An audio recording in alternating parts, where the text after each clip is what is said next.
What's up everybody, welcome to part 3 of my Nationals review. I know this is pretty long, so I'm probably going to be the only person that watches this, but that doesn't matter. It's for me anyway. If it helps you out there watching this video, then by all means, man, hopefully it does inspire you to do whatever your goal is, anything like that. So yeah, so I've covered part one. I've covered the training, the water loading. Part 2, I covered events 1 and event 2. This video here, I'm going to cover events 3 and events 4. So event 3 was the yoke and sandbag medley, and then event 4, which is on the second day, was the farmer's walk. Alright, so let's just get straight into it. So event 3, yoke and sandbag medley. I have a lot, okay, so I'm coming in closer to the camera here, speaking a little bit to you, right? So yoke and sandbag medley. So the yoke 330 kgs, the sandbag 125, I think, can't remember, 125, 130. Anyways, man, if you see, okay, I came 5th in this event, right? Probably what my worst placing throughout the whole weekend.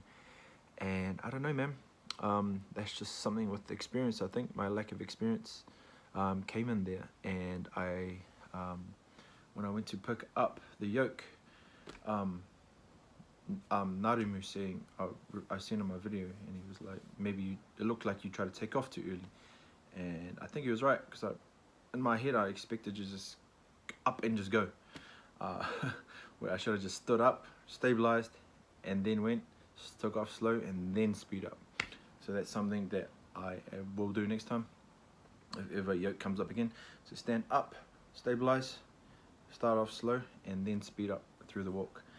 When I did it, I went up and tried to take off, and I was so unbalanced that it took me like 10 seconds to adjust on the fly and try and stabilize everything everywhere. That my slow was super slow. My start was super slow. So yeah, don't ever do that again, mate. Maybe the yoke height too. So when I tested it, it was only like 100 kgs on it, so it felt pretty high. But once you start adding weight and it crushes you down, it drops a little bit lower. So the weight did bang on the floor at the start a little bit more than I was used to, so that put me off as well. And it's a super yoke. It's much bigger than the one that we trained with. So that's something that you need to take into account too. When you go to a competition, the equipment there is going to be different. It's going to be different size, not how the stuff that you're used to.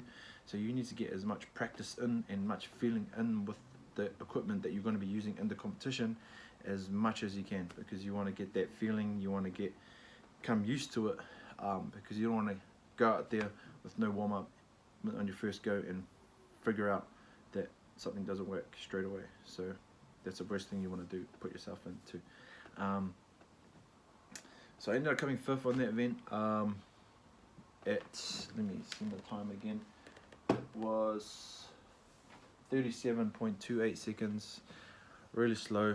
So I ended up coming 5th, so I ended up getting 4 points in that, which then actually tied me after 3 events with Jason on 20 points.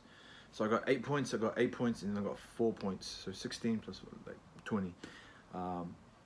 And that's, you don't really want to be doing that in a competition. You don't really placing high and then low. That's just going to kill your chances. So you want to be consistent at everything, placing in the top 3 on each event, and that will give you a good chance to go for it in the end. So the yoke, I was personally disappointed in myself after I'd finished. So after I'd finished, you see me just sitting on the ground, and in my head I was like, fuck, what the fuck happened? Training wasn't like that. I didn't train like that. I knew what time I should get. Why didn't it happen? Why, I expect to get this result, but I ended up getting this result. So what happened there? So that was me sitting on the ground for a bit longer, just contemplating my thoughts and like thinking like, what the hell just happened? The sandbag, to be honest, was a piece of cake. 2 hands, pick it up. When you pick it up, do it like a deadlift. So get your hands right under, deadlift, lap, and re-grab just to make sure it's tight in, and then pull it up, and then slight lean back. If you lean too far forward, it's probably going to fall out. It's like some other people you would have seen might be falling out because they're not doing the right technique. So a little bit of lean back, sit on your hips, and then just walk. Your legs are probably going to be dead, but that's where your training comes in, and then you just push through to the end. So sandbag was no issue for me. It was the yoke that killed me. So that's I would say that's a weakness of mine. I hated training yoke just because it was so painful and hard to train for. I did get used to it though, but I think I would train for speed and technique. One tip that Jason Woods gave me though, he says where his hands are, he pushes them hands down a little bit and pushes the yoke forward, so that it gives the yoke a bit of a wheelie effect. So when he takes off, it starts off like that and then doesn't really bang on the ground. So cool little tip. See, stuff like that, I have no idea, man. Yoke, about yoke, so it's good to learn this stuff. I'm always open to learning. That was my it's always been my thing going into, especially a new event, new sport. I'm just going, man. I have no expectations of where I'm going to place. I'm just going to go out, do my best, learn as much as possible, and then yeah, man, whatever happens happens. So that's my 5-minute review on this yoke. Super pissed off. Something to work on, especially if it comes up in another event, but super pissed off at that. And the only thing we do is just get better, man. So train a little bit better, train a bit smarter, train for speed, and yeah, make sure that I am used to the equipment before I do it. Alright, so leading on to day 2, I'll just chuck a little bit, about a minute in here on what we did after day 1. So after day 1, we went straight to the swimming pool, jumped in the spa. I did a few stretches in there for active recovery that I'll always usually do in a pool session. So stuff like leg swings, leg stretches, because I knew my hammies were going to be sore. I knew my lower back was going to be a bit sore. So try and stretch those out as much as I could. Jumping between the spa, the sauna, and there was the cold pool was the outside pool. So jumping out between there and there, man, made the body feel a lot much better. A lot much better. A lot better.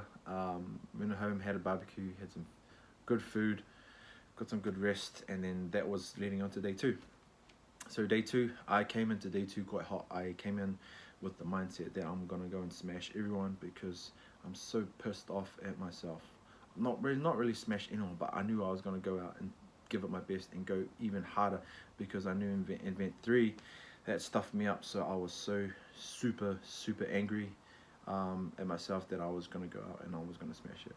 And then I ended up smashing it because yep, I didn't drop the, if you see the farmers, I didn't drop the weights. There was no dropping, no way I was going to drop the weights. I did a drop. The only drop was a purpose drop at the turn. So when I came up to it, turn on the corner, drop to take the momentum up, and then bang, straight away. So I took that corner pretty early. So if you see it, I'm real tight. So I start wide, and as I come around, I slow down, and as I feel the timing of the weights going around, and as I feel like it's like, okay, this is where we should stop, bang, drop, up, and then from there I just boost it out, just straight, like you see lots of other people slowing down, and they kind of doing, when they come out of the turn, they start angling like this, and they have to straighten up, right? It takes a lot of time to do that. So man, I just centered on that one. One other thing, tip 2 that I did, which I think helped me, is I visualized the path that I was walking. So the path that I was walking, that I was going to take during the event, right? I had no weights. I was like, okay, I'm going to start here. I'm going to walk. I'm going to take this path. I'm going to come in on this angle here. I got no weights, right? And in my head, I'm like here, I drop it here, up, and then boost straight from there. Okay, so I visually walked it and visualized where the path that I was going to take, and that's the exact path that I took. So I saw it before I did it, and I think that helped me a lot. Yeah, pretty much ended up winning that event. 24 seconds, 24:11, and Jason was the second one at 28. So beat them by quite a bit. So a lot of them did drops throughout the straights. I had no drops, just one drop, boom, straight there, one drop, up, boom. Other thing too is to get a good grip. Lots of chalk, so when you grip, lots of people just grip and leave it in their fingers. Like when you grip, you got to go right under and then pull your hand back. So it's like when you're holding it, your hand's a little bit on an angle like that. So that if it does drop, you still got like one more thing to hold on to. So get a good grip. Hold on as fast as you can, brace, and just hold on for your dear freaking life, man. Like, don't let go, because it takes time to regather and then bang up again. So in terms of deadlift, there's not really much that we trained for other than just speed. We did do turns, so practice the turn a lot, practice speed. The only thing that's going to help you with the grip strength is practicing deadlifts. Deadlifts is going to be, deadlifts transfers to farmers. So if you have a good deadlift, you're going to have a good farmers. That's just the fact, that's just how it was, that's just how I saw it, and it makes sense too. So farmers walk, I came out hot in that one, and I performed, and I got the win, and I performed the way that I wanted to perform, which is come out, bull send it, and just stamp my foot down again on this competition. So that's what I did, and I'm glad that I was able to do that, and put me again back in a good position for the rest of the competition. So farmers, yeah man, pretty pretty happy with the result. So still in first place after that, going into event 5 and 6. So this video is at about over 12 minutes now, so I'm going to cut it there. Then I'm going to do a last video, event part 4, where I'll talk about the last events 5 and 6, and then a quick wrap up after that. So if you've made it this far, thank you for watching. If you haven't, just skip through, like the button, smash it, subscribe, and hopefully I'll see you guys in part 4 too. So let's go.